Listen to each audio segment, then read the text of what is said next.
President Hudson. This is our study session. We'll skip over Councilor Majuk's first item and Councilor Paniagua's item number 10, and we'll go to Councilor Caldwell, number 11. Thank you, Councilor Green. Good afternoon, everyone.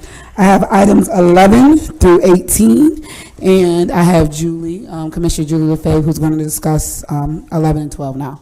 Go ahead, Julie. Thank you very much. Like I said, or she said, Julie LaFave, Commissioner Parks, Recreation, Youth, Parks, Recreation, Youth Programs. Sorry, a lot of things happening in July in my head. Item number 11 is a request to allocate some ARPA funding. This is to build a memorial specific to the 5 branches of the military, specifically at Kirk Park. Absolutely. I think this is going to be wonderful for the community. I think it's very important that the youth have opportunity to see the branches. A lot of times what they don't see, they don't know. So, and then a memorial for all the people who paved the way and was a part of the service. I think this is amazing. We have any questions? Anybody? No? And we'll discuss too how we're going to do community engagement as it relates to item number 16 and 17 below. They're kind of tied together.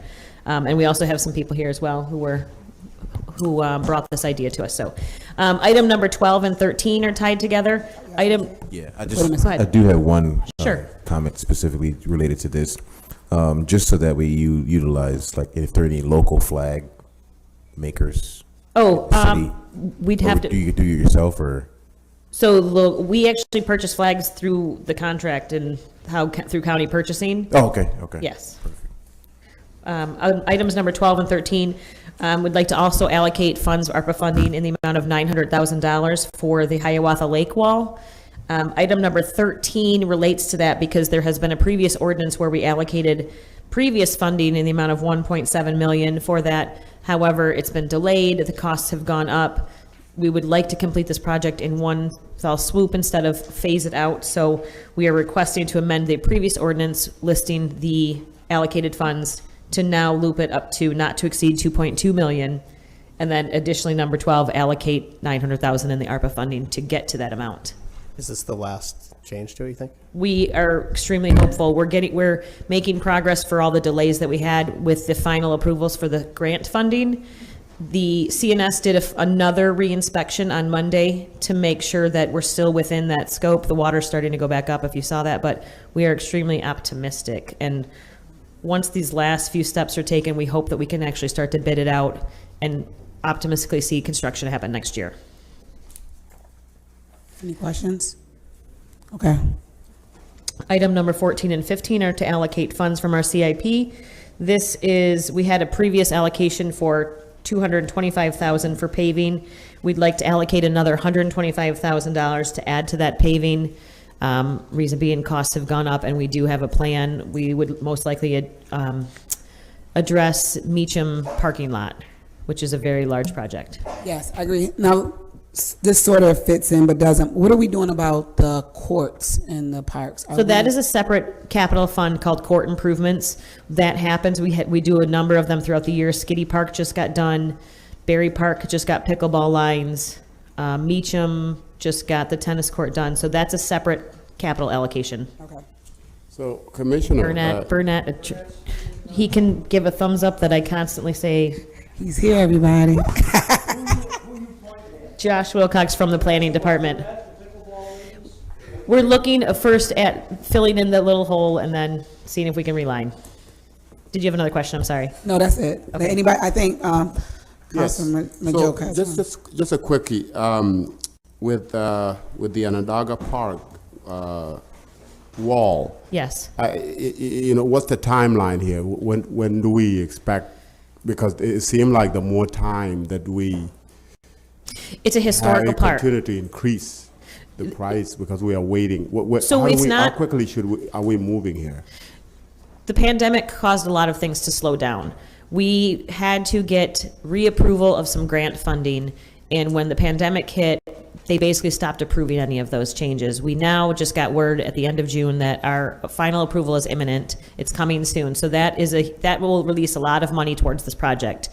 This hopefully will get us to the finish line. So I can't tell you the exact realistic timeline, but we are going to be optimistic that we can do this next year. Oh, okay. And you know I'm going to ask about Elmwood Rail as well. How's that going? That installation is 3 weeks out or so. Okay. And Onondaga railing is about 6 weeks out. But it's through the process. They've fabricated it. They're painting it. It's 2 weeks away from install per the vendor. Okay. Thank you, Counselor. Any more questions? Okay. Now, items 16 and 17, this is also to allocate capital funds. This is, I referenced the Kirk Park Memorial. As you may recall, this will be the third time that we're coming to you requesting $300,000 for a specific portion of the city. We did Eastwood already. We just wrapped up Northside engagement. This is the $300,000 that we'd like to allocate for Southside parks. So that's what I was saying. We will do engagement for this. We're doing engagement for separate previous allocated playground money for Spirit of Jubilee, and then we would do the Kirk Park Memorial in there as well. So we will do, with this $300,000 and the other ones, we will do a massive public engagement this fall. So this is not separate, so it's 300,000 in item 16, and then the 250 in Separate, item 11. separate amounts. So I'm just assuming that we're using ARPA money in the eligible areas, and we're using capital money in the other areas. I mean, as far as the funding goes, because Yes, so parks, actually, in the original allocation of all of the ARPA funds, with this, we will have maxed out the amount that was given to parks.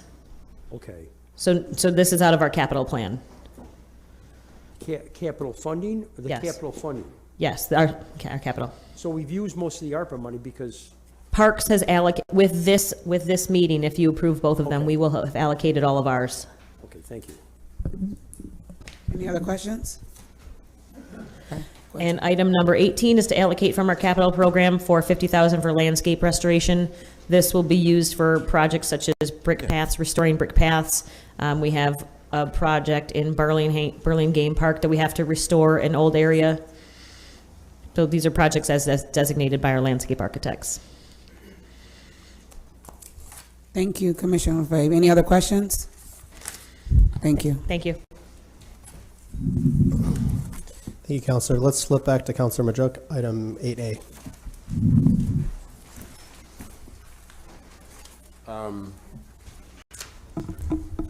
We had a committee meeting last week, so I'm wondering if there are other counselors with any question for item A.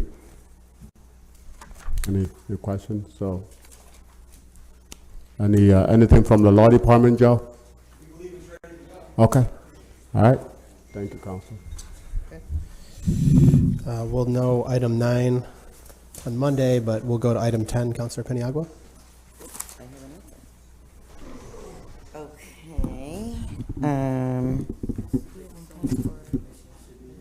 So I did hear from Helen yesterday to hold on off on this until the meeting there. So who's here from the commission? Oh, come on up, talk to us. Hi, councilors. We just came today to let you know that we have completed our task of conducting the redistricting of the city of Syracuse, and we're very excited about the maps that we've presented to you, and we're anticipating on August 9th to answer any questions during the committee meeting that President Hudson called. Do you have any questions for us right now? So we're holding the item until we have our committee meeting. And so, but if there's aren't any other questions on the table right now, right? Okay. Thank you, Well, councilors. thank you. Okay, thank you, Counselor. We'll go to item 19, as well as item 20. These relate to standard workday rules. Good afternoon, Councilors. Brad O'Connor, Commissioner of Finance. So items 19 and 20 are requirements of New York State retirement system. These are to establish the standard workday for all city employees and to submit required reporting for any city employee who does not participate in a timekeeping system. So the reason for two pieces of legislation is one is for employees who do participate in timekeeping system. The other is for employees who do not participate in timekeeping system. The requirements from New York State are different for each. If you remember, we presented this a couple of weeks ago and we pulled it before The voting meeting, because we had received some guidance from New York State that indicated that one of the reports that we were planning on submitting needed to be changed. The largest change was we had all positions grouped because all city employees were establishing the standard workday of 7.25 hours. New York State told us that we needed to list each position individually. So you'll see the letter is now 10 pages, including every position listed individually. So does this coincide with our ROA that we have to submit? Yes, it does. Okay. Yeah. Any other So questions on it's this? still- It's set at, what, 30 hours a week for the counselors? That's right. 30? And it doesn't matter, it's not that Monday through Friday type of schedule, it's just over the 7 days? Right. Any other questions? Okay, thank you, Commissioner. Thank you. Item 21. Good afternoon, councilors. Kelsey May, Director of Digital Services. So we are requesting to amend an ordinance from 2019, which scoped out a piece of IT consultative services. We are actually requesting to accept in-kind services for this next year. The engagement is very containerized so that there is no dependency on us moving forward based on this particular vendor. It is just intended to give us a current state assessment of all of the systems in our landscape and provide us some documented evidence of a lot of the in-house knowledge that we have so that we can move forward and start to make more strategic investments in our technology landscape. Any questions on this item? Okay, thank you, Kelsey. Item 22. Good afternoon, Councilors. Frank Kaliba, the city's Chief Administrative Officer. 22 is for installation of internet service at the greenhouse at the Onondaga Park. Any questions on this? Okay, item 23. 23 is our standard agreement for hosting PeopleSoft and now Kronos timekeeping related services at the county. There's an error. There must have been an error in our letter. Apologize for that. The agreement did actually technically expire March 30th of 22 this year, and we're looking for a 3-year extension at $90,000 annually. I'm sorry, I do have a question for 22. What is the purpose of the internet at the greenhouse? I'm going to defer to, I don't know if Commissioner Lave is still here. Julie? Internet service at the greenhouse?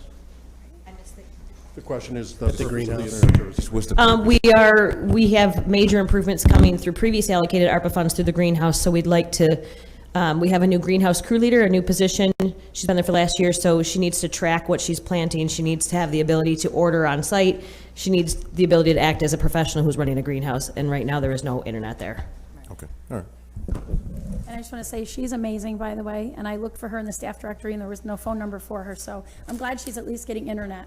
It's a city cell phone. So she has a city cell phone, so that's probably why it's not in there. It's not a, because the address book is only landline. Okay, So I will pass that on to her. thank you. Sorry about that. No, that's okay. That's fine. Anything on PeopleSoft? Okay, Thank you. thank you.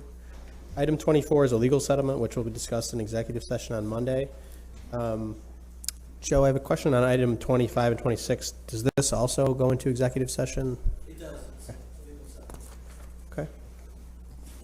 Item 27 is the authorization of the Erie Canal Museum. Is there anyone here to discuss that one?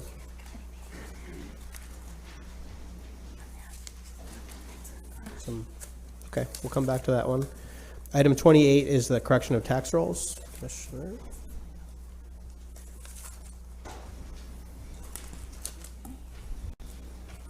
Hi, Councilors. Matt OJ, Commissioner of Assessment.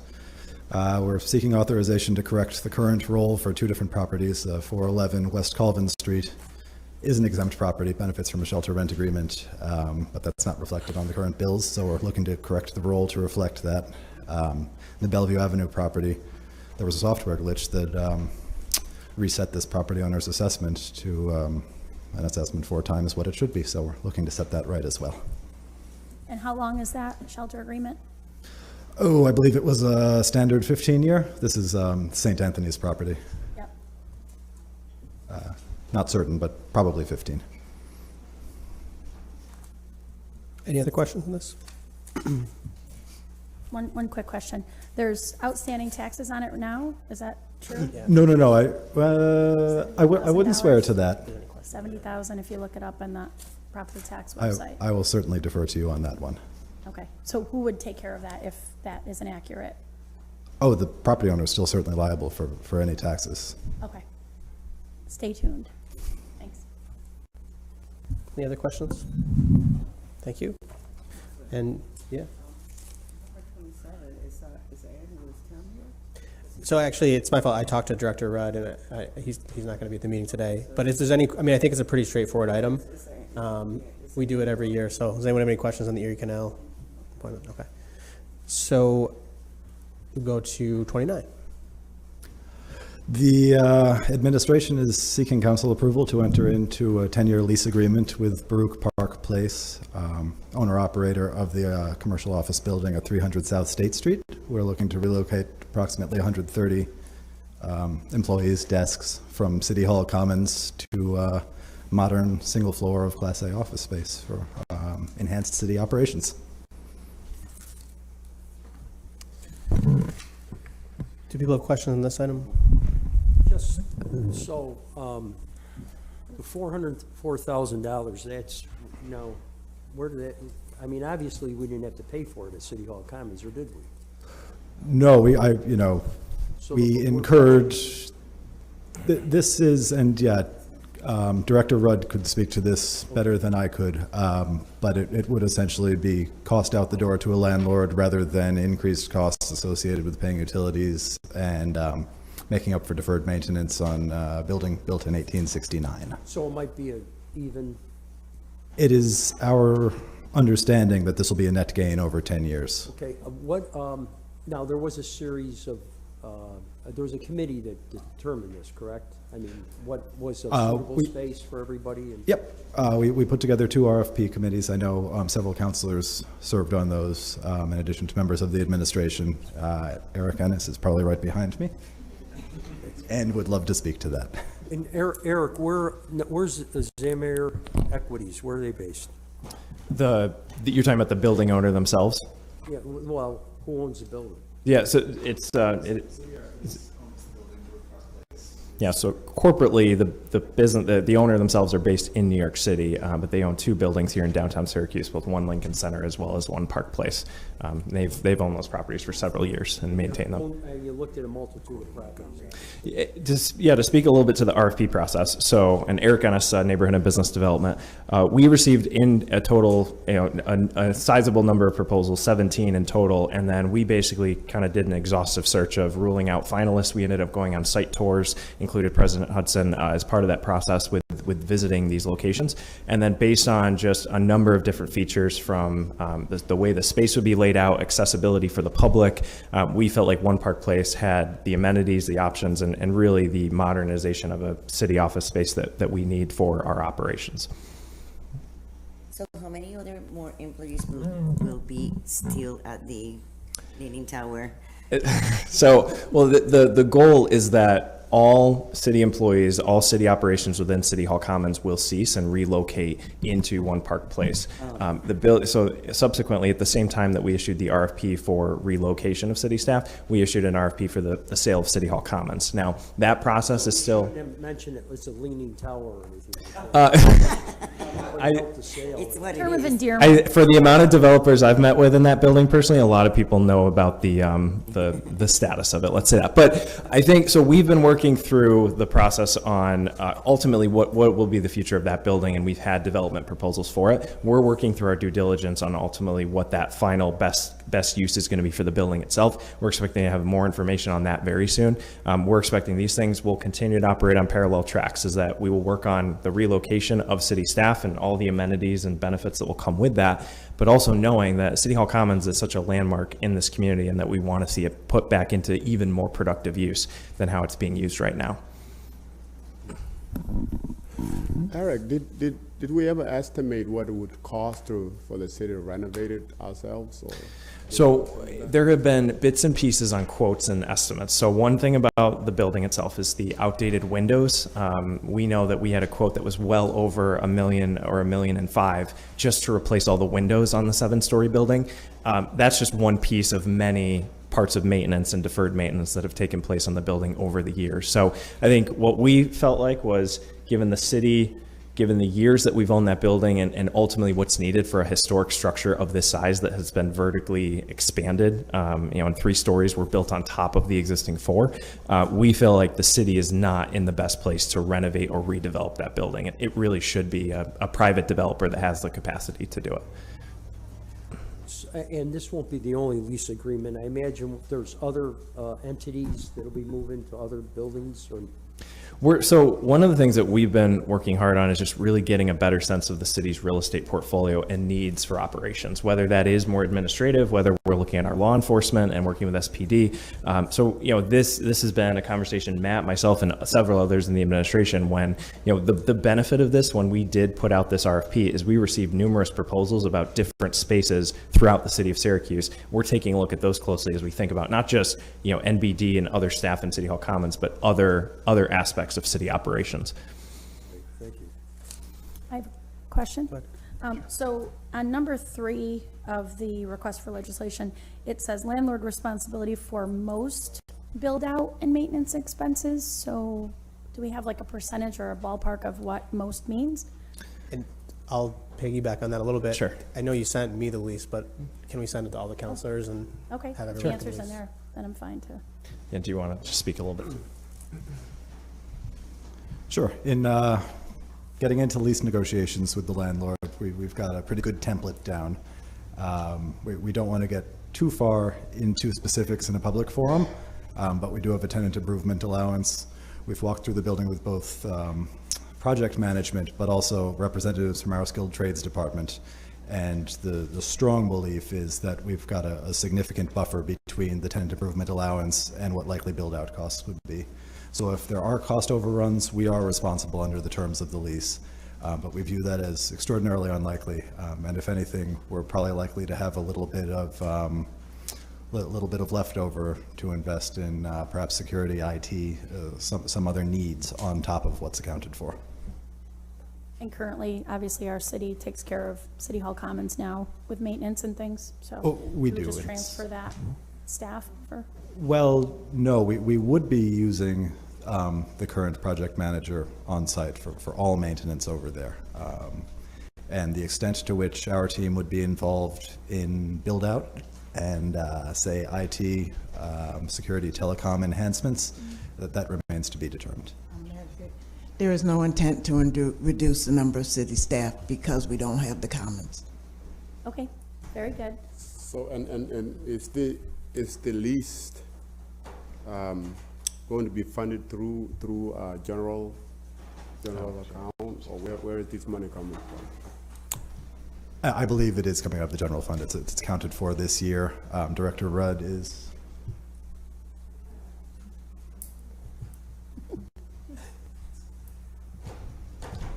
I have no intention of doing a Director Rudd impersonation.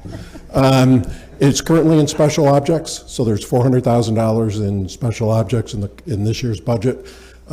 Because of the way the lease is structured, we're not likely to have to dip into that to pay rent, because the first 6 months is being provided at no cost. So we'll use all of that to do the move, and any of the cost overruns as the counselors have brought up, and then it will be in the general fund on an ongoing basis. Moving forward. How many floors are you leasing out? I'm sorry, Counselor? How many floors are you leasing out? Because I know in City Hall Commons, everybody's on a different level. So over there, is this going to make it easier access for the public? Is everybody on one floor? I'll defer back. Actually, Eric, I know, would be very enthusiastic to speak about this. We're leasing out one storefront on the ground floor. The entirety of the rest of our space would be on 7. And it's believed that there are tremendous efficiencies that can be gained by this new arrangement, in addition to accessibility improvements, which I'm sure everybody knows are a tremendous millstone around our necks over at City Hall Commons. Okay. Does parking come for the public? So we have negotiated 8 parking spaces to be used by taxpayers and other customers for the central permit office, which will be located in the ground floor storefront. That's the extent to which we've discussed parking. City Hall Commons is obviously on an urban postage stamp. There is no on-site parking, so this is viewed as, again, a pretty good upgrade in serving the public. But also, we own a garage next to it too, right? And on the same block, yes, we own the garage at 300 East Fayette. I'm all excited about that permit store that you're going to install there. Yay! So are we. Can't wait to go buy some permits. Any other questions on this item? Okay. Item 30.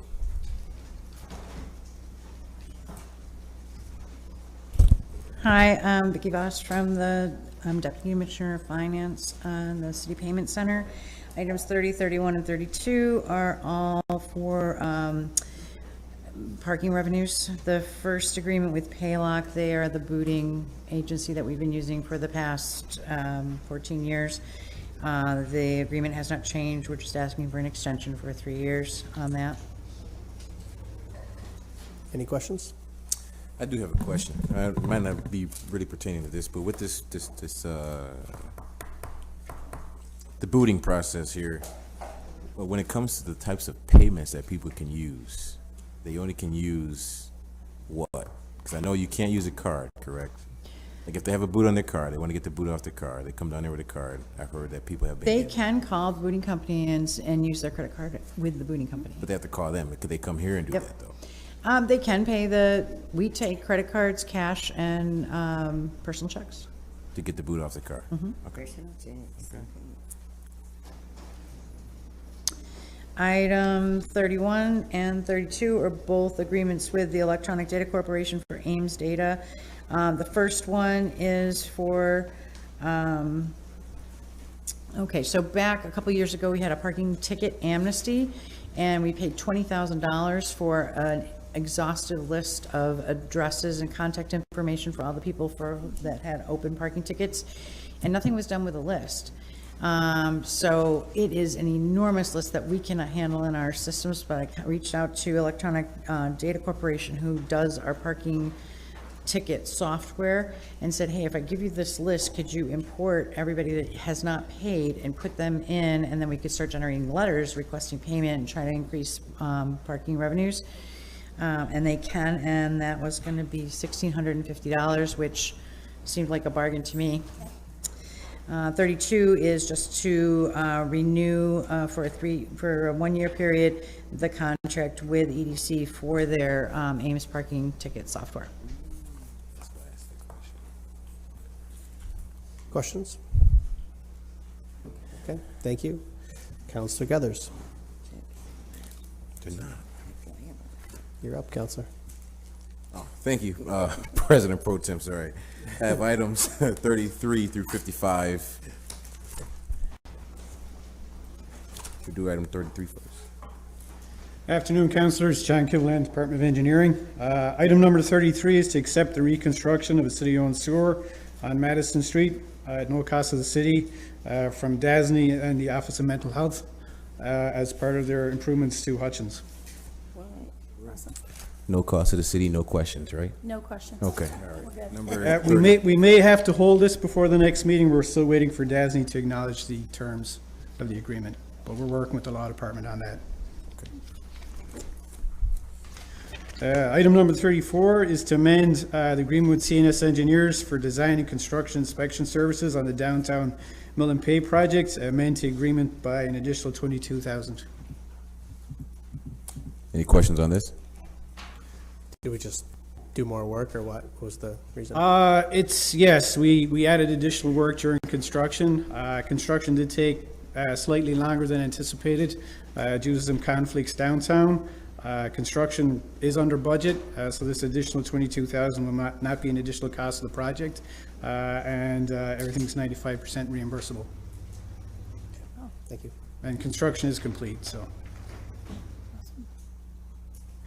Item number 35 is to amend permission agreement with Onondaga County to install and maintain green infrastructure in the city right-of-way. We're amending it to add 5 projects for the 2022 construction season.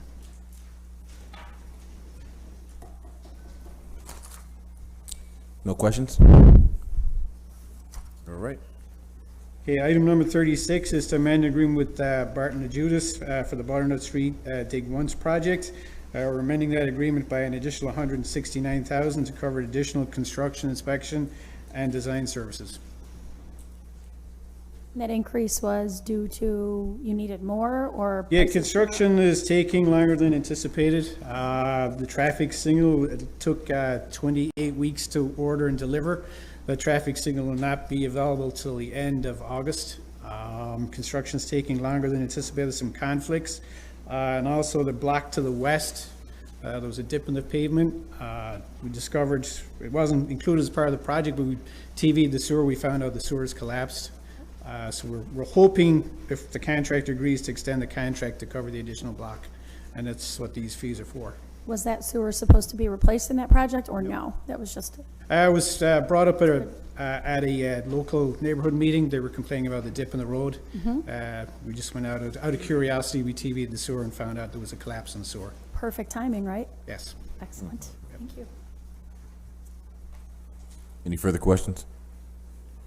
Moving along, 37. Thank you.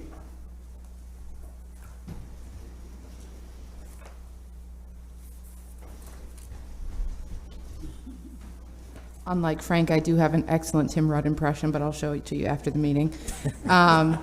Number 37 is an agreement with the Downtown Committee. This is an annual agreement that we have. It's budgeted at expense. America Trier is here to talk to any details, but if any counselors have any questions. No questions? Thank you. Item number 38. Good afternoon, councilors. 38 is just to use these funds for our larger sewer reconstruction projects that we don't currently do in-house, that we are incapable of doing in-house, so, as well as lining the sewer system. It's good for me. Anybody else have any questions? Okay. Item number 39. Get it done. Wow, I think former Councilor Driscoll might have to take notes. This is moving along, you know. Good afternoon, Council. Neil Burke, DPW. 39, 40, and 41 are the second of two one-year extensions with CNS Bergman and Fisher Associates for transportation engineering services.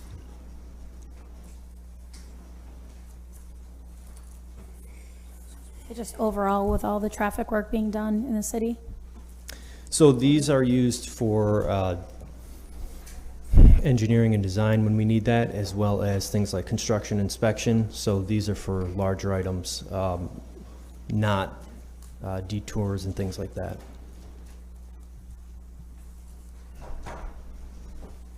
Any further questions? All right, 42. Thank you. Thank you.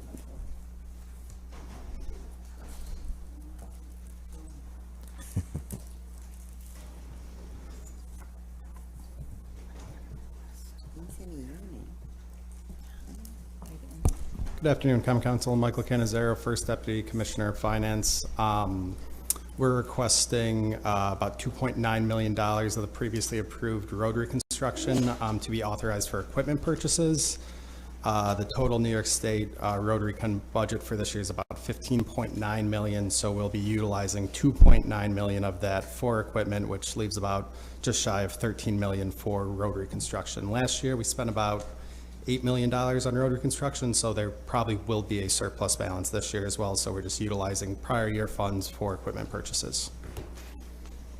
And 100% reimbursable. These are ones you guys already started, the list? For the current year road reconstruction, yeah, we've started the current year road reconstruction. So when do these vehicles arrive? When do they arrive? Yeah. Ordering now, they'll be here probably early '24. Okay. So it's not really related to the road reconstruction for this year, it's just the capital money's coming from Right. that amount. CHIPS will cover the road reconstruction equipment that we'll be replacing. The dump trucks that we're buying, do they also, is there anything here that could be utilized as trash too? There's nothing here that's. There's nothing for sanitation. This is just road reconstruction and snow removal. Will this, how are we looking for snow removal this year? It's always a fun topic. Is this gonna be enough to plow our streets? Yeah, we'll have enough equipment this year. Okay. We'll still have to use some of the older Commissioner's ones. laughing back there, but I'm saying, we need more. We talk about snow every week, so Excellent. it's not excellent, but yes. Well, the issue is drivers more, right? I was Rich? about to say that, I mean, that's than anything. We got the equipment, we don't have the people to drive it, correct? Yes. But we have new lady drivers, so hope is on the rise, right? Councilor Schultz will volunteer to do the north side. Absolutely, bring it on. Corp Council, just be prepared for any lawsuits. That's all. I'll sign a waiver, don't worry, Counselor. All right, that's good, thank you. Thank you. Number Counselor 40. Guthers, can I rewind just really quickly? Yes. Because Commissioner Robinson, I didn't, give you enough attention, but number 38, can we get a list of those sewers that you plan to improve? Yeah, once we Do do you have them, a yeah. list? No, we don't, Oh, you don't have a list yet? because we try to do it in-house, but when we can't do them in-house, we usually, contract out.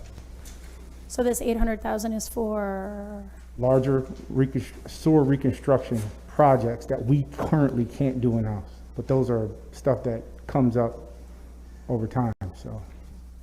okay, And the lining of the system too, as well. I can get you that. okay. Locations. You always got the hard questions. If I could just, Commissioner, I think sometimes we talk about some of the other city departments, primarily police and fire and all the problems we've had over the last couple of years, but Commissioner Robinson, I want to just commend you on the way you've handled things and your people have handled things over the last couple of years of COVID and everything else, because you always respond to all my phone calls, and I appreciate that. Thank you. Not all the I can't say that about all the departments. No, they all do. I second that, Counselor. So, Thank you. And Councilor Hogan gonna be buying lunch, right? yes. All right, item number 44.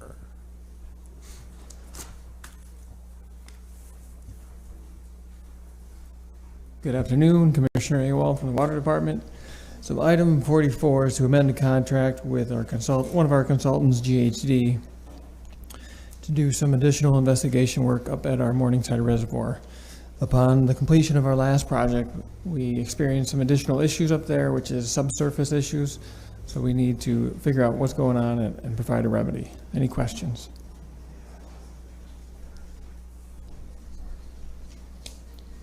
No, thank you. All right. I think I got a whole bunch here, so I'll just run through them if that's all right. Yeah. So 45 and 46 go together. It's request to appropriate and authorize funds from our cash capital for vehicle and equipment replacement because of our aging fleet. Any questions there? Similar with 47, 48, request to appropriate and authorize funds for water main replacement work. We have several projects we're tackling currently, and we have a couple more looking to do before the end of the year. Any other questions?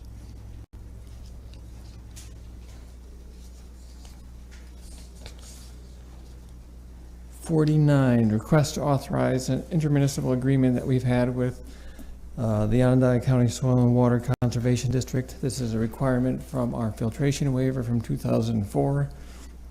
We've been doing it since then to help protect Skinny Atlas Lake watershed. Any questions? That's been going good so far?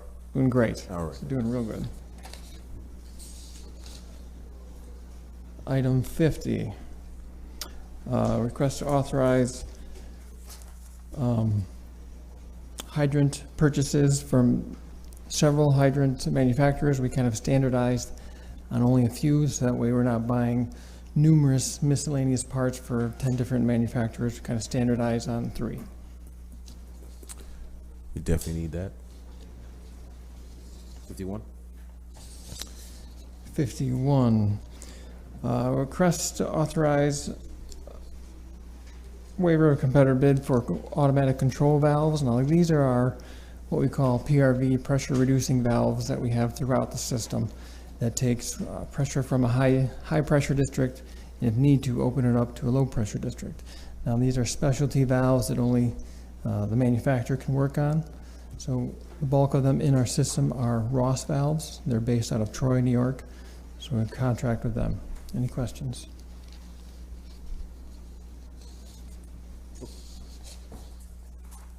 '52 is a request for a waiver of competitive bidding for equipment repair with Milton Cat.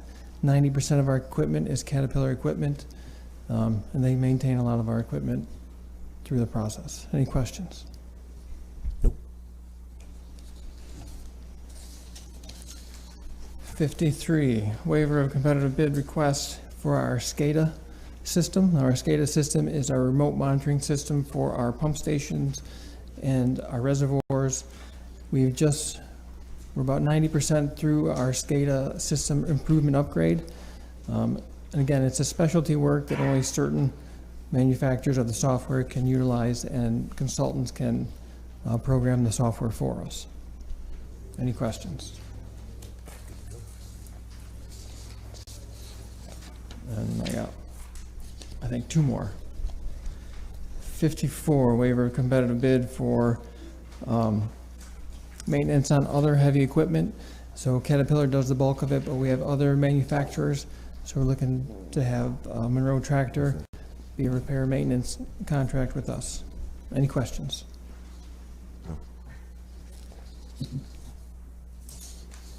And the last one, I think, is 55, waiver of competitive bid for pumps. This is for emergency purchase of pumps in case one of them breaks. We have two vendors on the list. Any questions? President Pro Temp, I'm all set. Thank you, Counselor. Counselor Hogan? Thank you, President Pro Tem. Number 56 will be held pending some more information that we'll need from the administration and a public meeting that I will have in the 2nd Council District. 57 is an advertise a public hearing relative to the draft generic environmental impact statement, and it'll be public hearing will be on August 22nd. And 58 is adapt and approve the draft generic environmental impact statement, and of course the secret. I don't know if Joe, do you want to say anything? I know we had meetings with all the other counselors regarding this, correct? I don't know how many others attended those meetings. Yes, good afternoon. Joe Barry, First Assistant Corporation Counsel. I think we've had several discussions over the last few weeks to explain the secret process. This process started in 2019 when the council declared itself lead agency for the rezone amendment process.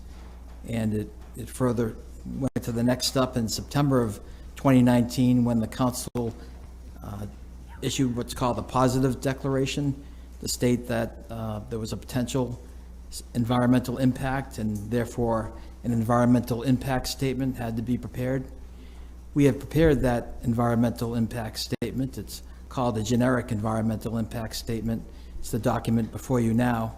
And what we're asking you to do as the next step in the process is to put that out for public comment. So it'll go out, if you choose to do so, on Monday. There'll be a period of public comment lasting till September 2nd, in which anyone can submit written comments.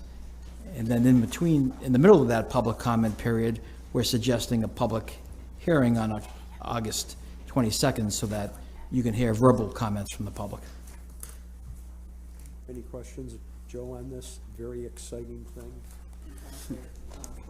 For council provided the ordinance for you all to have way at a time. Dissect it. Thank you. And then after the public comment period, staff will collect all the comments, as we did earlier with what was called the scoping process, and compile them for the council and have some more discussions so that a final environmental impact statement can be prepared. And that would be voted on sometime maybe at the end of September, depending on the extent of the public comments that need to be addressed. Any questions? Okay, hearing none, I'm all ready there, President Pro Tem. Thanks, Counselor. Counselor Majuk? Thank you. Thank you, Council Pro Tem. Joe, you wanna stand Yes, there? yeah, well, I see that's coming right up. So as we discussed at the committee meeting, and this works in conjunction with the local law that was at the top of the agenda to increase the fines, where we're increasing our fine capability overall, but then specifically updating the nuisance abatement ordinance, which is about 30 years old, to improve it and expand it by adding federal violations as a potential trigger, expanding the definition of premises to make sure we have more flexibility in that regard, and as I mentioned, to increase the fines. So it's a lot of it's technical, legal updates to improve our capacity to work with SPD in order to use this as a tool for properties that are causing problems in the neighborhoods. Any questions, councilors? Thank you, Joe. Thank you. I'm sorry, just want to make sure that you all know that Corp Council did a lot of work to provide that today, just so you all can have enough time to look at it, the nuisance abatement. Yeah. Thank you. Thank you, Counselor. Chief Shaw? Good afternoon, councilors. Rich Schaaf, Deputy Chief, Syracuse Police. Number 60 is agreement to enter with the Department of Ags and Markets for services at the New York State Fair from August 24th to September 5th. Our gang experts go out there at that time to try to help keep an eye on potential people known for gun violence. We've been doing this for years. How many officers, how many officers do we usually send for this? I don't know how many officers, because I've never been directly involved with the detail, but it's, the amount is not to exceed $40,000, and we will be reimbursed for it. Okay, and this is based on what? Their expertise. Expertise. Yeah, you're bringing in, the troopers run the state fair security. They don't know who these folks are. They don't know who the gun carriers are. So we can't go over 40,000, it's capped Right. there. Can we find out how many about people we send there? Just send it to us. If you'd like to know. Yeah, send it to us. Yep. We're not paying their salaries while they're out there, just so you know. Okay. Number 61 is agreement to continue with Ben Tellini for our Brazilian Jiu-Jitsu for the next year, from July 1st to this year to June 30th next year. Cost not to exceed $38,280. So the results from the first class are in, they're good, right? This is part of a 3-year study. We found, and the defensive tactics instructors are reporting to me that they're coming in with a higher base level of preparedness for the defensive tactics instruction. Instead of coming in here, they're coming in here. So they've seen an improvement on just a basic quality candidate coming in for that. Something else to kind of keep in mind for that is you have to be, there are certain things in New York State that police officers can't do by law now. And we have to teach these things in the academy. And I'll go to the recent attack of a police officer in New York City, was simply trying to tell a fare jumper that you have to pay the fare, you have to leave. It wasn't even arresting the guy. He turns out being attacked. I don't know if everybody's seen this video. It's pretty brutal attack. During this attack, you see that the fare jumper puts the police officer in a chokehold. Now, if the police officer did that to him by the New York State standards, he'd be arrested for that. So these are the kinds of things that we need to train into our officers. In this particular, and chokehold, not chokeholds, but neck restraints and things around the head are part of Brazilian Jiu-Jitsu, but because we're under certain restrictions, we can't teach that. We have to teach not to do that. So every Brazilian Jiu-Jitsu instructor is not qualified to teach us because of these restraints that the state's put on us recently with criminal justice reform. So, and this start with recruits, right? Yes. Recruits, and does it rise through the rank, or is it just for the recruits? It's just for the recruits at this point in time. We're hoping that we're planting a seed, and it's part of a study. We're planting a seed that, it gets them in. And I know for me that once I get my foot in the door on things, it can generate an interest for it, and then I'll continue on with it. So I'm sure there'll be some of that. I just don't know what the extent of it will be, where people will be more well prepared to defend themselves physically. And remember, the whole idea of Brazilian Jiu-Jitsu is restraint and takedowns instead of strikes. And lastly, what I'd like to say on this is, part of the AG's investigation, they were shown this and they really liked it. Okay, and what has been the perception of the people, the officers taking the training? Well, have you done any survey to see where they stand, where their take is? We have not done that, no, but it will be part of it because we're doing there's a whole study involved with this. It just hasn't been done yet. This academy class is still in session. Is this mandatory? Yes, yes. We had, even the outside agencies, which we're not paying for, they pay for it themselves, are mandated to take it. So we had one agency that decided not to take it, but going forward, if they don't take it, they won't be allowed to participate with us in the academy. You have to be part of the program. I did go get a chance to look at the training, and I want to say it was a good job with Ben and Cleaning and his team, so I supported that. So. Were you part of the training there? No. I was Oh, just but the instructors standing by are on the important. side. I think some city councilors need that training. When you go, Hoagie, I'll follow. Our instructors are definitely important, reporting, it's very positive. They're seeing improvements. So nothing bad can happen from it. I shouldn't say that. Nothing bad should happen from it. Anything Okay, else? any questions? No. All right. Okay, lost my spot. Number 61 is an agreement with Melissa K. Schwartz to instruct a legal training and provide consultation on behalf of the police department, Syracuse Regional Police Academy, recruit training, as well as the department's officer in-service training for the period of July 1st to June 30th, 2023. Total cost not to exceed $33,750. I'm going to bring in, we have Sergeant Russin, who's our master instructor, our only master instructor for the police department, to explain why this is important to us. The one thing to keep in mind with this is that Deputy Chief McGork is leaving. He's essentially done after today. He might be here for a couple hours. He's been the person teaching this for us, and he's an invaluable instructor, and we won't have that skill anymore. So, Sergeant Russin. Can't we bring him back every now and then? Yeah. Good afternoon, councilors. Mark Russin. Mark Russin with the Syracuse Police Department. So the Deputy Chief McGork, when he retired, we're losing this very critical, if not one of the most critical pieces of the police academy training, and that's for citizen encounters. So we have to deal with federal law, state law, and then local law with right to know, and we need, Deputy Chief McGork was that person who taught all that material. So the block of instruction is for 1 week in the academy, and then there's also going to be an in-service component as well, too, as being part of an accredited agency. We have to do this thing, so Melissa will be part of that. Melissa comes from the DA's office. She worked in the appellate section of the district attorney's office, so she's very aware of Fourth Department and Second Circuit decisions, which are rapidly evolving when it comes to citizen encounters.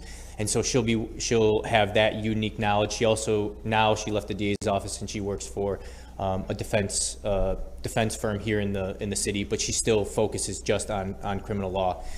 The benefit that we have with bringing in Melissa is that she already teaches at the academy on a volunteer basis. So she teaches courtroom demeanor, trial testimony, things like that. So we know how she presents. We've already had to evaluate her, and we know she has that quality and that expertise to communicate those complex issues. So this service, when you need it, right?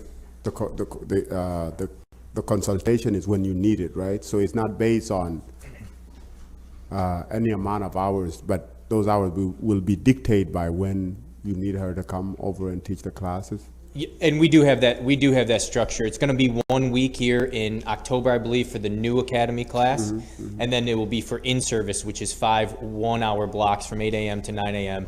So the whole department will go through that in the fall, and then again in the spring. So we'll be touching the in-service component, which will be fall and spring, and then we'll be touching the academy component, which will be 1 solid week of instruction. Okay, 1 solid week.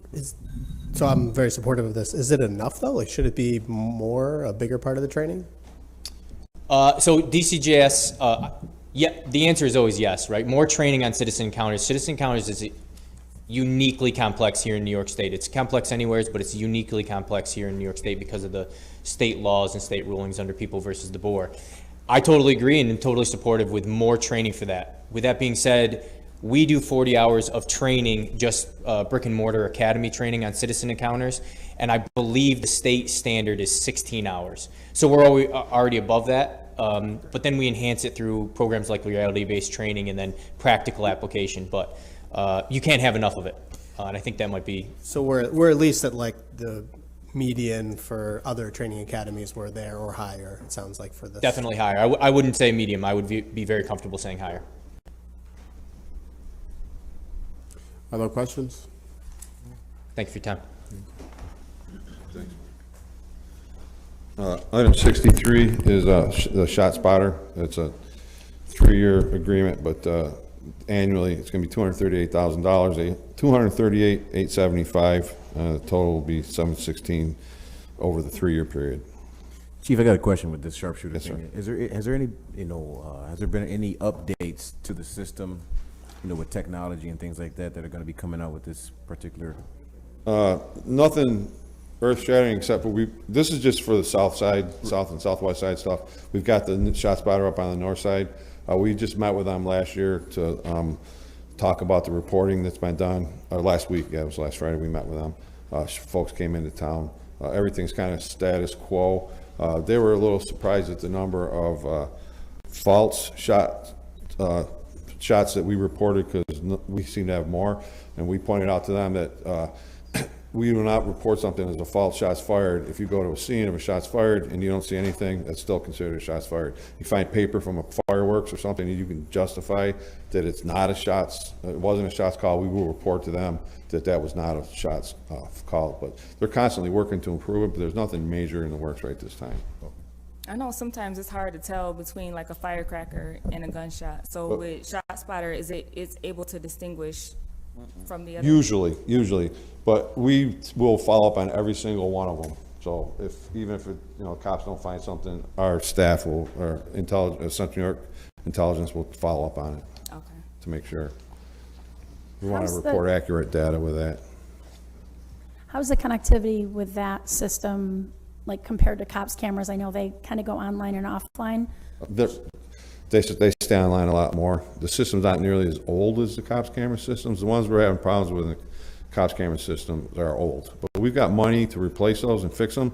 It's just a supply chain issue, and that is starting to resolve itself currently. So what causes the conflict? Just like typical internet connection, or with the cops cameras? Shot spotter. Shot spotter?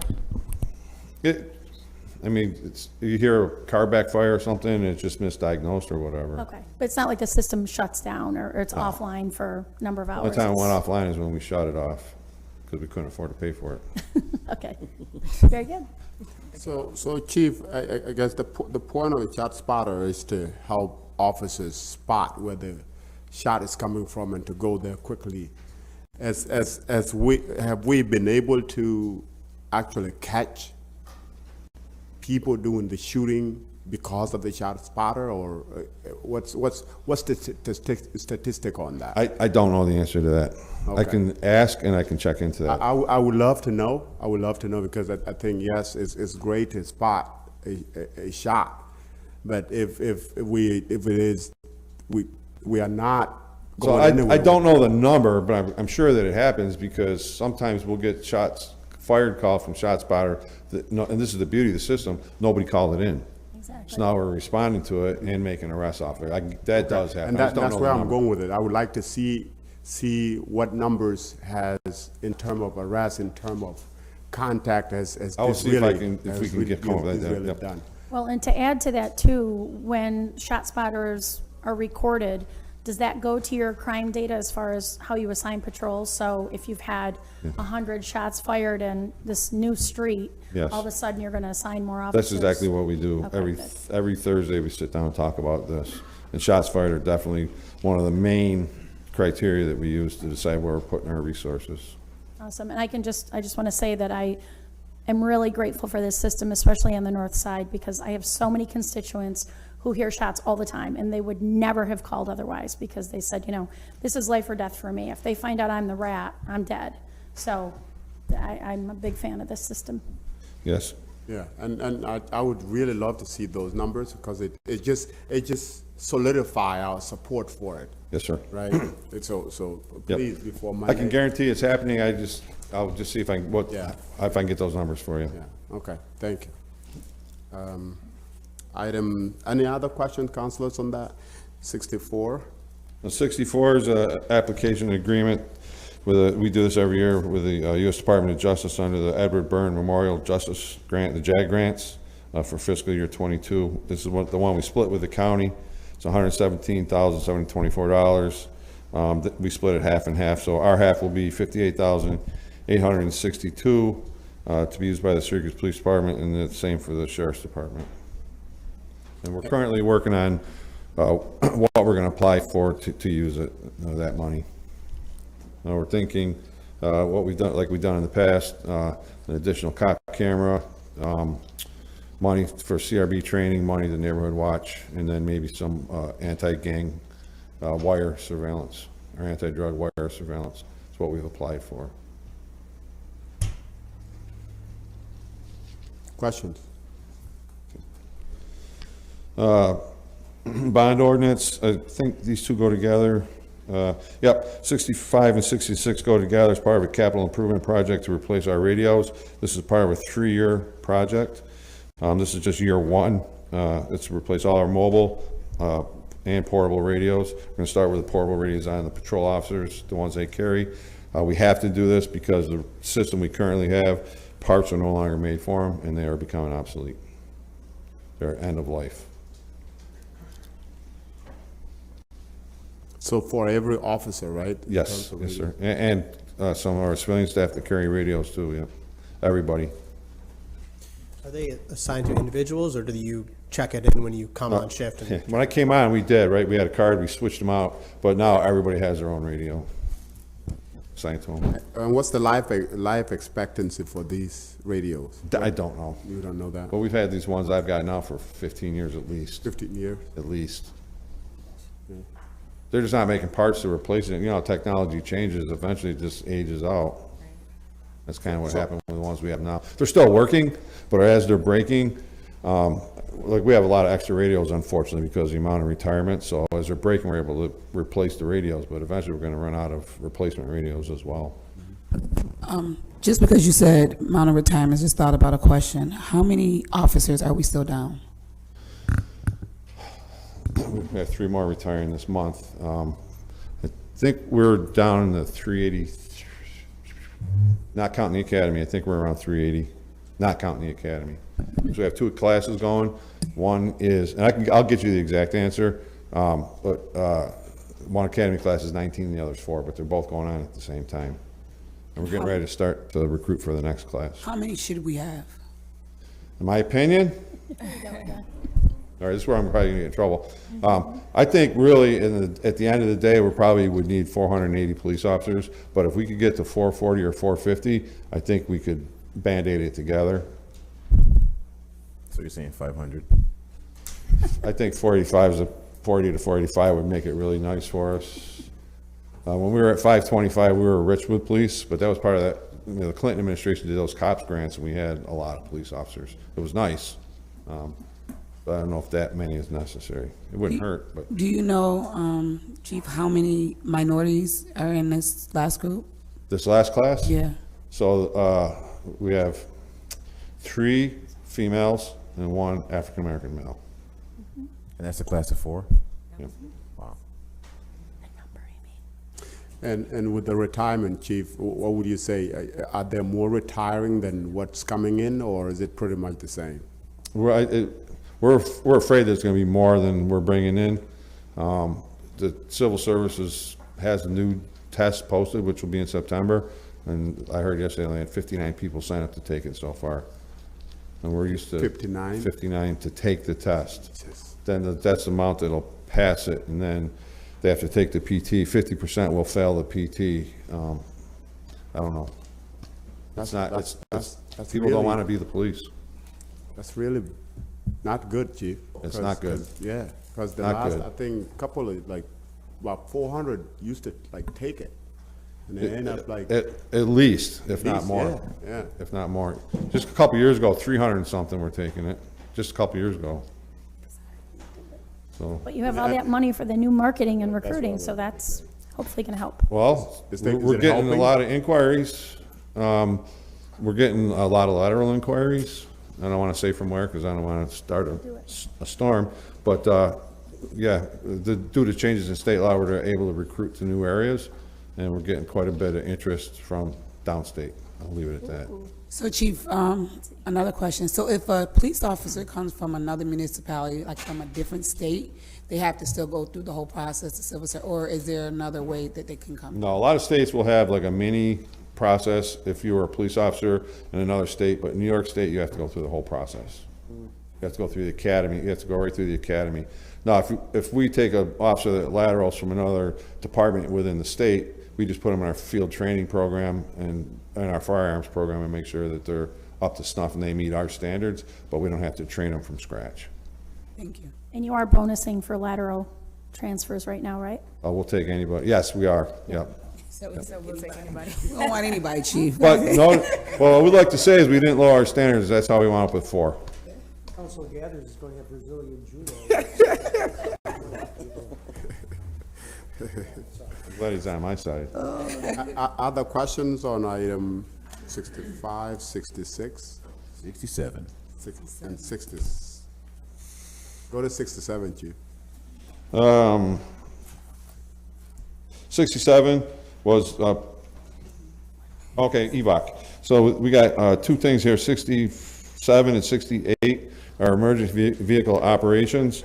So the police department has training. If officers get in a crash, we mandate they get trained and retrained in emergency vehicle operations. And last year, we trained the entire police department right up to and including the chief on emergency vehicle operation. So we don't have a track. We have to pay $2,000 to rent the office space from the DEC up there, which would be number 67, and then we have to pay $10,000 to rent the track from Oswego County, which is number 68. And we would love to have our own track, but it would cost some money. Any questions? No, just helps lower our limits of car accidents, you know. 69? I think that's fire. Nope, I'm sorry. So 69 is, I got a few more. 69 is our firearms training. We don't have a firearms range either, and so this is all the local gun clubs that we've used in the past to take our officers out, including the academy, for firearms training. It's Bridgeport Rod and Gun Club, Elbridge Rod and Gun Club, Pathfinder Fish and Game Club, and the Camillus Sportsman's Club. And this is not to exceed $12,000. It's for the use of the facilities for training.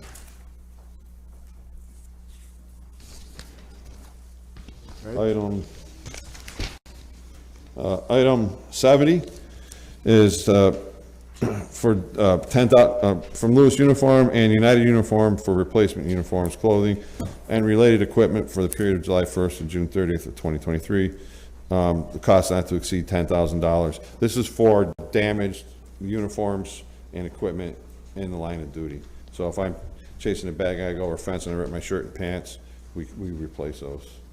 If I ate too much for dinner and I ripped my pants, that's on me. Second one, 71, is part of the collective bargaining agreement. Officers get a $500 voucher card to keep those uniforms up in case you ate too much. And that is not to exceed $215,000. That will be used at Lewis Uniform and United Uniform Company, as well as Charney's, for our plainclothes officers, to try to keep us looking as sharp as we can, I guess. Okay. I think that's it for you, Chief. Yes, sir. Yeah. Thank you. Thank you. Fire Department? Renette. Renette was first. No, 72. 72. Oh, okay. Oh, I thought there was just uniform stuff. Good afternoon, Council. So this is for, similar to what Chief Schaff was just saying for the police. This is the fire department's CBA-bound uniform allotment through Lewis Uniform and United for the current fiscal year. And the second item, number 73, is an amendment to last year's fiscal year, where we went over our budget on that, which was due to the concessions we made, what moved all of our payments. So 72, this is for the uniform repair, right? For the fire, 72? For the Yeah, uniform for repair? Replacement, yeah. Replacement, not repair? Both. This is, Both, okay. this is the $500 card for each firefighter gets. Okay. To buy, replace, repair uniforms throughout the year. Chief Mons mentioned that the last time he was here. Yeah. All right, thank you. I think that's it. Yeah, thank you, Chief. Welcome.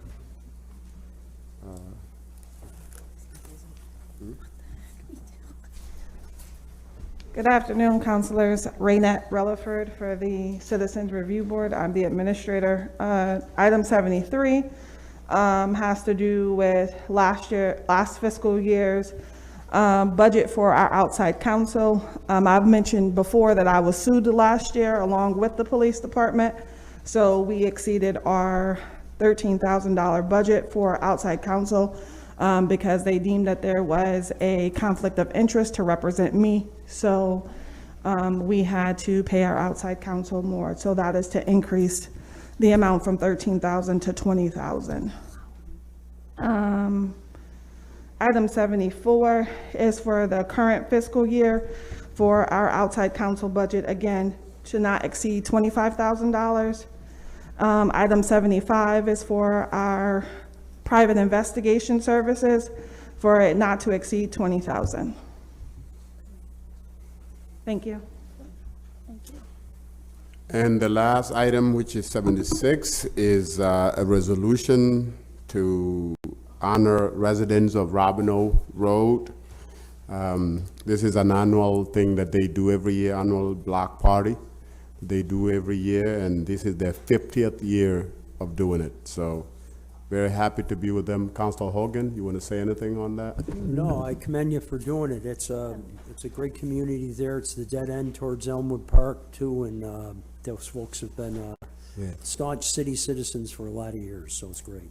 Yeah, and Sean Kurz and Kyle Madden are the one pushing for this, so they will be happy to see it. So, any other questions? Will you be making the resolution?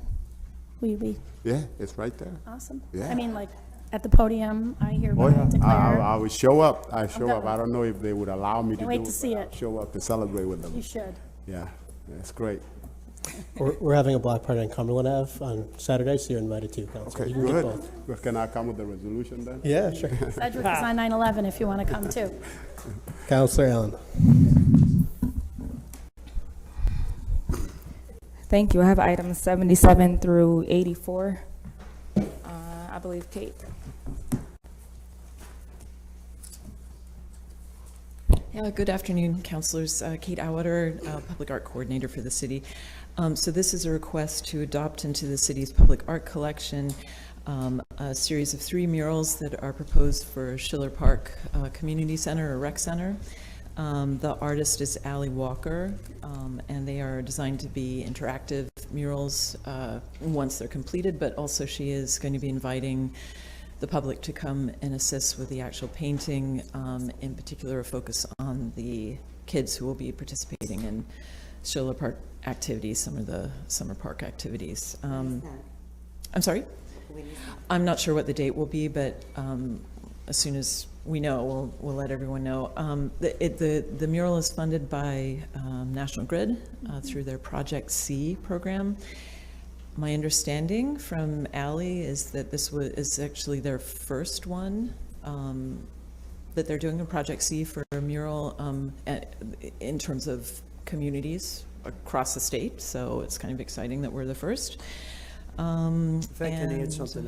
Allie is a very involved community person and is ready and willing to almost work with anybody in the community and neighborhood. So I commend you for doing this. She's great. Yeah.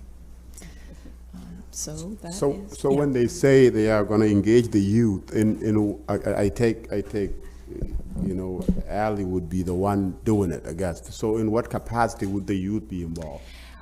My understanding from Ellie is that she is going to be basically having sort of a paint by number type of day where the kids will be able to come and actually contribute to the mural the mural painting itself. She'll do the finishing touches, you know, to make sure the proper shading and so forth, but actually having the kids involved. And then also afterwards, it is supposed to be very interactive, you know, good for Instagram and, you know, going and posing in front of the mural with your friends. So, so that is my understanding. Yeah. I have questions, of course.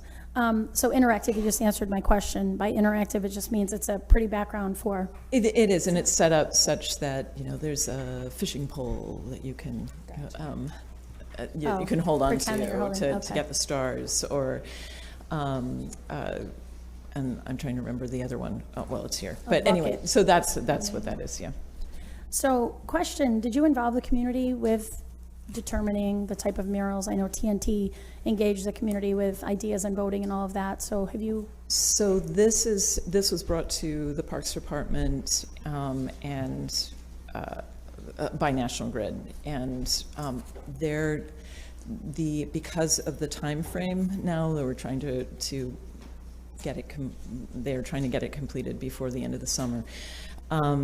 I don't believe that the community was actually involved in the concept development, but the concepts themselves are very community oriented and supposed to be inspiring and so forth. So, okay, I just would like to make one comment that, first of all, I'm proud that it's in the 1st district and Schiller Park is the first in the state or country, whatever you said, with this program. But given how the park is used, especially by our New American community, especially with the soccer kids and adults who use it, if it were my dream and vision and decision to make, I would love to see flags of many nations on the wall so that when they come to have their games and things, they could be like, oh, it's Somalia versus, you know, Brazil or something, and just would have liked to see that kind of thing happen there. Is it still any room for? You know, I'm not sure, but that is something that we can talk to Ally and to National Grid about for sure. Especially if you put like the names of the countries and maybe even write it in their script. That could be kind of an educational tool as well to, you know, learn and just kind of imprint in people. Yep. And maybe just to piggyback on that, Councilor Choles, maybe it might be a good idea as you explore some option of addition to talk to folks like New American Forum and other community leaders in the New American community to maybe add a little bit, because North Side is, especially Schiller Park, is utilized a lot by New Americans community, and it'd be good to have some kind of signature on this mural that reflect the culture. And the culture, yeah. I will absolutely take those recommendations back to Ally and to National Grid. Especially with the hands and the light bulb and the, you know, different skin colors. I think there's some opportunities to embed there the for flags maybe along the edges and really kind of have it all come together. Yep. Great. Can I just, a quick public service announcement that the first in the city's canvas murals is going to be unveiled tomorrow, Thursday, 4 to 6. 4 to 7, you were talking about block parties. Come on the Delavan Center on West Fayette Street tomorrow, 4 to 6, or 4 to 7. So. And before you go, Kate, Yeah. do you think this, because for the resources that, and I don't know if Jim Amanto is here, yeah, do you think this may be a project that the TNT may want to channel some resource and maybe expand it a little bit, make it a little bit bigger, and work with Ally in some way? Or is this out of the scope of the funding, Jimmy? No, I That, think sorry. it's certainly within the scope. Until last night, so we approved Ally's artwork at the Public Art Commission last night, and until last night, we didn't really know that National Grid had that money out there. This is a pilot program for them. So obviously, from a TNT standpoint, I'd be asking for way more than 20,000, but they're gonna just kind of see how this one goes. But immediately last night, the first thing we said was if that money is out there for, it's called Summer Fridays is the program. So yeah, it's within our scope for sure. Okay, and is Schiller Park within this scope of the design that you were doing? Because I'm saying that because maybe this may be cumulatively added to what you were doing with Schiller Park and get going. Yeah, so The north side is slated for next year, so that building won't be an option then, because I don't think there's any more room on that building for a mural of the size of City as Canvas, but it's possible. I know the east side is looking at the field house at Berry Park, because there's a pretty sizable wall there that someone has illegally painted on, and we're looking to try to kind of paint over. It's already covered up. It's already covered. Never mind, it's already covered. They got to it very quickly. So yes, the answer is yes, but. And thank you for saying that about the event. Tomorrow is going to be a big launch. We have food and music and everything, so I hope everybody can make it. Is there a chicken in there? I'm not sure. You have to call Commissioner Barnett is doing the cooking, Only so chickens call from the Tamika. third council district. That's it. You're fighting so Yeah. hard for. Knowing Tamika, there's chicken and hamburgers and macaroni So salad. just from a financial standpoint, who pays for the block party? Is that the Delavan or TNT or? So tomorrow is sponsored by the Delavan. So the Delavan donated. The Delavan had an event last December and raised an extra $6,500, which they donated to TNT in order to have an event there. The second mural will be on the Jazz Central building, which has been approved. It's fantastic. Once that's done, Larry Luttinger at Jazz Central has agreed to also pay for an event there. So we kind of have to piece together the events as we go. We don't have a pot of money that we can just use to use for food and music. But so far, the owners of the buildings have been very willing to try to bring the community in and actually have a big launch. The third mural is on the Palace Theater. Steve Skinner, I will beg and plead, which I probably won't have to beg and plead much with him, and he will likely do something there too. If not, then we call on the neighborhood associations or, you know, the communities to figure out a way to do that. Not sure we can do a launch this size with all 8. Depends on where they are. Street closures become a problem. These two happen to be, you know, backed up against a parking lot, so it's easy for us to actually find room to put food, music, and people. But tomorrow is going to be a massive effort and a culmination of a lot of groups. The Delavan is sending their educational components out to the parking lot, so they have a printing press. TNT has bought a make your own t-shirt press, which is made out of recycled skateboards where you actually dip it in ink and you rock on it with your feet. These are not my feet. You don't want to, it's going to be a lot of ink, but, and then there's other people coming to do other educational components too. So. Can you remind us at what time this is? 4 o'clock, 4 to 7 o'clock. The food starts at 4, so get there early to once it runs out, it's gone. Okay, all right, so we're gonna go ahead and move on. Thank you, guys. Item 78.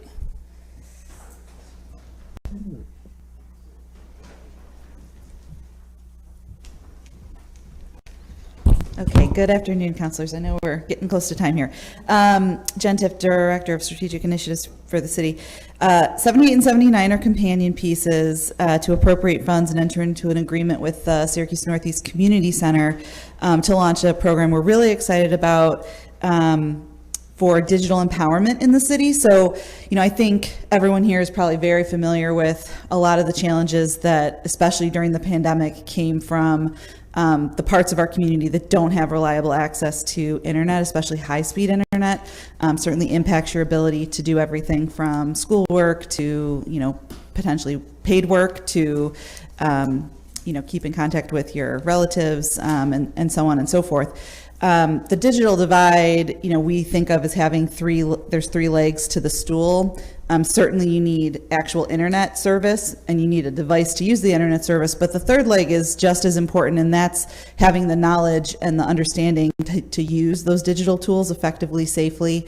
And so this program's really about providing direct one-on-one technical assistance and supports in the community to folks who, you know, don't have high degrees of digital literacy. So it's really to improve digital literacy among our community members, really boost their ability to use all of those digital tools effectively, and also, very importantly, help connect them to services like lower cost internet service or, you know, affordable devices or device lending programs, so that folks could actually have access in their homes and use computers or tablets in their homes to make the most out of life.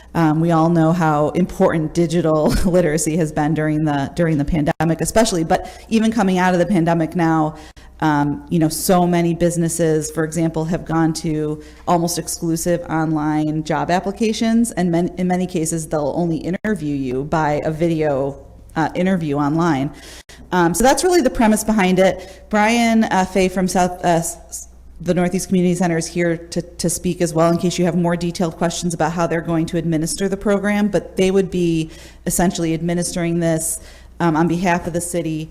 It would be provided at 4 of our community centers. So obviously the Northeast Community Center, Westcott, Dunbar, and why am I blanking on the 4th one? Interfaith Works. Sorry. Excuse me. How did we reach these 4 sites? Because, I see you sort of got all sides of town but the west side. Yeah, I can speak to that. Brian Fay, Executive Director of Syracuse Northeast Community Center. We arrived at those 4 sites because those were the 4 sites that initially had capacity to start this program. We're already looking at further sites to expand the program to as we develop more funding and as we get deeper into the project and understand the parameters of it.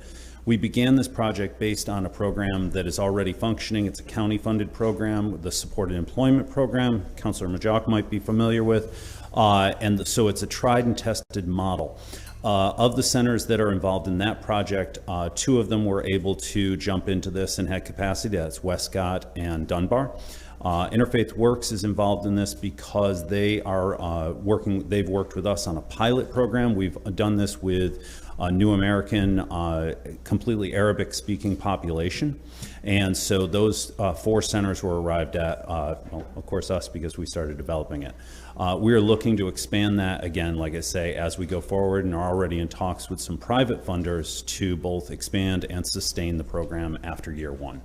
So part of your program, what are some of the things, I love it, the technology piece. I have a couple concerns that it's not reaching the whole city. It's sort of in those stressful neighborhoods. Mm-hmm. It's missing major pockets Yes. of areas. And so that's the main concern, right?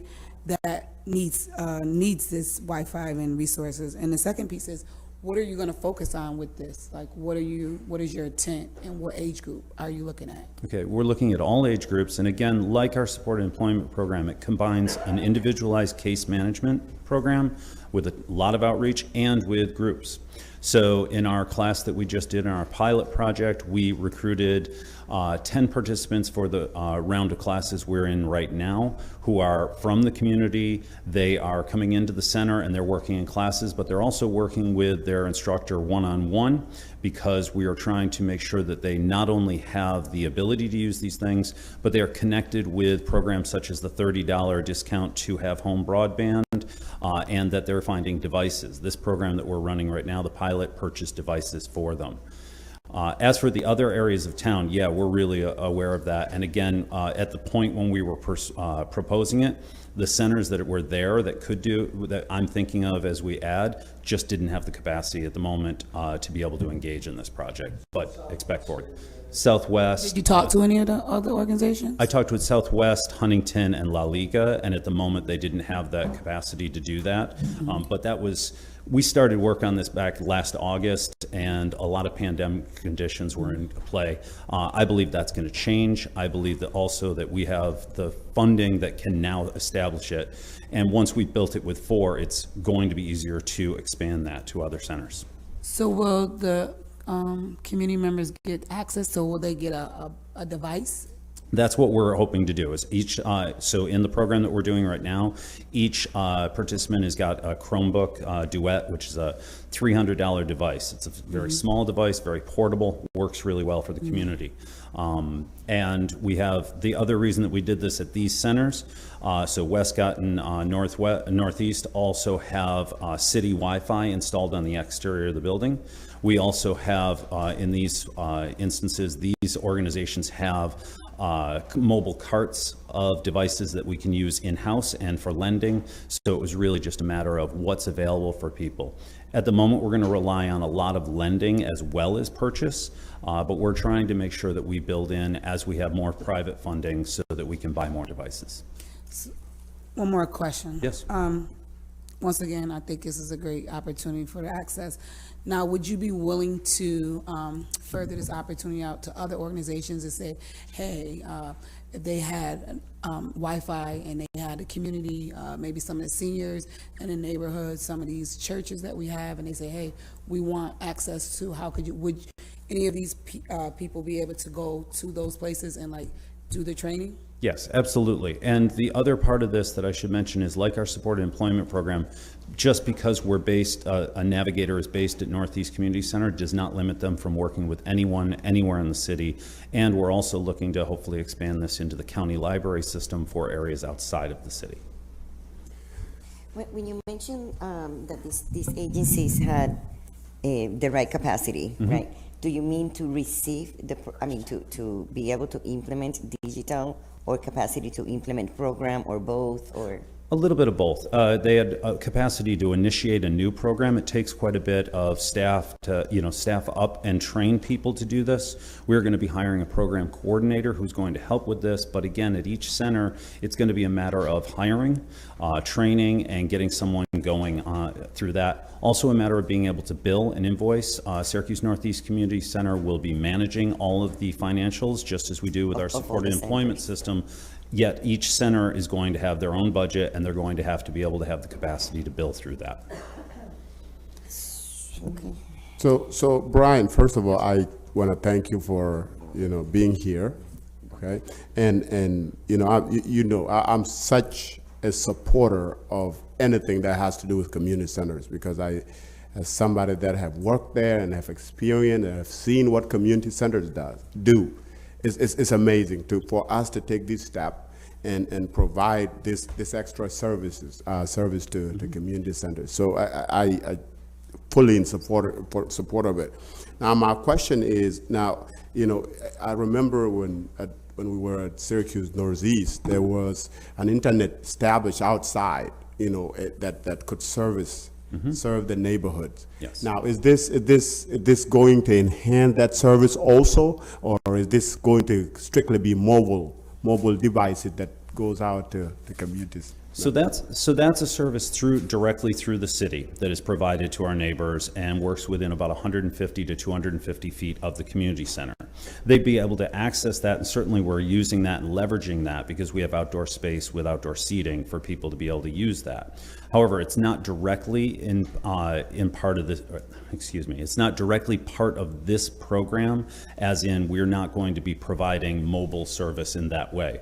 What we like to think about is that that's a first step that we think of, it's kind of like if you have a clean well in the middle of the village where people can come get water. What you really want, though, is running water in everyone's house that's clean and drinkable and safe for their family. We want to make sure they've got running internet at their homes because we've got this central resource. But that's a sort of a first step. That was put in during the COVID, the darkest days of COVID, and we had people just outside happily using that. It's not password protected. It is used by a lot of our new American neighbors who come and they use that to be able to call home. It's a Wi-Fi calling system that is fantastic. I cannot believe you just used a rural village analogy. That was beautiful. I've been using it for months. It isn't just for you. Beautiful. If I had tailored it for you, there would have been chicken involved. So I'm just going to say, you got to get that straight. And how are you marketing this out to the neighborhoods and to the community? Like, what is your way of making sure that the pocketed areas and the people that are at most need have the ability to reach you to get to that? Like, what's... Yeah, again, it's modeled a lot on our supported employment program that includes, social media and a print campaign, obviously, but mostly it's a word of mouth in which we go out to community events, churches, to organizations. We work with a large number of partners throughout the city to publicize this. We're already hearing about it. The pilot program I mentioned with Interfaith Works was funded by Spectrum. We had at least 150% application rate for that. And we were able to accommodate more people than that because we had some other funding that we could use. I don't think we're going to have a lot of trouble getting people involved in this. I think as soon as they hear about it, they're going to be into it and wanting to apply. The other avenue we have is through the school districts. We're directly connected with Dr. Weeks Elementary. We leverage that partnership tremendously, also with Henniger and Lincoln, and this is just our community center. But what The reason that I wanted to run it through community centers is they're so embedded in their neighborhoods. We have a tremendous New American population that we work with, as does Interfaith Works. Westcott has a huge older adult population that needs this, and so on and so forth. So we're relying on our partners' connections in the neighborhood. So my last two questions, I promise. Sure. So is there a certain, because I know part of being a community center, I worked there many years, everyone has their certain cap of what you can make in order to participate in the community centers, like whether you're at Dunbar or Southwest, there's a cap before it gets services. Now, is this cap going to affect the community who is applying? And that's the first question. Okay, I can go to that one first. I think of it very much like we think of pantry service. Anyone who presents to our pantry, no matter what their situation is, if the aside from them being in a food emergency, that we provide them with food. If someone presents to our community center needing help with the digital divide, they will get help with the digital divide. We don't turn people away. So there's no income, right? And then the other thing is Chromebooks. Now, Chromebooks are not that good to use. I'm just telling you my personal, I'm not computer savvy, and Chromebooks are not my friend. And I actually ran a program with Chromebooks for older people, and it was like really tough. So my question is there going to be other like devices, tablets, because I've learned that they can still do their not Zoom, but you know, Duo. There's all kinds of things that they can do. Or is Chromebook the main computer? We are not locked into any technology. The reason that we use the Chromebooks for this pilot program is it fit within the budget. But as an example, Westcott Community Center has a mobile cart of, I believe, 50 iPads, so they can move that. And the beauty of that is, rather than have a computer lab that people have to come to, this is a computer lab that goes wherever it's needed. So if there's a church that wants to run a training session, we can go there. We can be in the community with the devices. I like that. What's the commitment level? So if I come there, you give me a Chromebook and I don't come back, what happens? So in the commitment level, it's going to be people who have engaged with the program before. We're not going to just be a dispensary of devices. That's not a great model for us. What we're going to do is work with people who are engaged, work with people and engage them in the program, because the idea is to work with people for at least 90 to 120 days throughout, and then provide the devices. With the program that we've been running under Spectrum, that program began with people having the devices and taking them home, and that decision was made because that was a strictly class setup. There's a classroom experience. That will be part of this, and if we're running a program such as that, we may do devices right there with a commitment to have them return. However, if it's just individual case management, we'll wait until we've established what these people need, because just deciding ahead of time what someone needs isn't fair to what they actually need. Your point is a good one, though. I don't want to see us wasting money on devices, but if we do lose a device, that's a device that goes out in the community and a community member is going to use. Right. Do you have an idea of how much money we're talking about? In terms of this right here, this budget right now, no more than $430,835. So that's a one-year budget. Year, Brian. That's 1 year. 1 year. And my question about that is the 9% administrative fee that goes to you because you are administering it. So is the 430 divided by 4? Each center will get an equal amount, and then you get the 9%? It's not quite that. It's not quite that simplified, because Northeast will also be employing the director of the program, who is going to administer and work with those team members. So Northeast will have a higher percentage of the budget. This is very similar to our supported employment program, and all of the accounting will be done through us. So there is a slight amount of administrative at each place. Most of that resides with us because we're doing most of the administration. What percentage is going to be used to buy the equipment versus pay the trainers or staff to implement it? So salaries are, as with any project, salaries are our biggest budget. That's just how it works. People are our most important resource. With purchasing equipment, that I don't have that figure right in front of me, but we're also looking at supplemental funding to take care of buying more equipment. I can get those numbers for you. Yeah, I just wonder how many people will be served and how many devices you'll buy, but okay. Yep. Follow up later. And again, this is a new program, so you figure it out as you go, right? A little bit, yeah, but we also rely on the model that we have, and we also rely on the experience of the community centers. Okay. Well, Brian, I appreciate you, man. Thank you for Thank you. Anything else? Thank you. All right, thank There's a you. manager and then All right, items 80 through 84. and then there'll be one director that oversees it. Good afternoon, Councilors. Kimone Jordan, Director of Housing and Neighborhood Planning. So these items were from a previous agenda, but I can give you the delinquency amounts to refresh your memory if you'd like. I mean, if the other councils, do you need to know? I don't need to know. Okay. Yeah, I'm fine, because I already had them from the last time, and I'm all set with all of them. They're all in my district, so I'm ready to move forward with them. Okay, awesome. Thank you. And I do have I'm rushing because I gotta go get my kids. We're gonna have a waiver item on Monday, and this is just an amendment, but it's just changing the name. It was originally to the Center for Court Innovations, but the name has been changed to Justice Innovation Incorporated. So that would be on the agenda for Monday, right? Okay. Okay. And that's all. I'll take a motion to adjourn. So move. Second. Favor?